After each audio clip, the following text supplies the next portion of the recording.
Tumaas ba yung presyo ng bahay mo? Or minsan nag-iisip ka baka bumaba pa? Sa kasi na kung makikita mo yung average price, yung median price at MLS, HPI, benchmark price, ano ba ang difference nito? Ang average price, ito yung total ng lahat ng bahay na nabenta sa lugar mo and divided by the number of homes sold. Pero may catch, kapag maraming luxury homes ang nabenta, pwedeng tumaas yung average kahit hindi naman lahat ng bahay sa lugar mo or community tumataas ang value. Ang median price, ito yung gitnang presyo ng lahat ng bahay na nabenta. Mas magandang idea ito kapag typical buyer yung tumitingin ng presyo.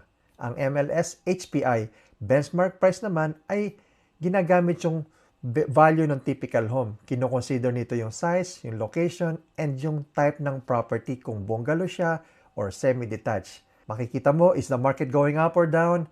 Or how has the typical bungalow in Scarborough changed in value over time? Pero yung HPI shouldn't be your pricing strategy kapag magli-list ka na ng bahay kasi it tracks a typical home. Papaano kung nag-renovate ka, and then detached siya or semi-detached sa Scarborough versus North York or East York.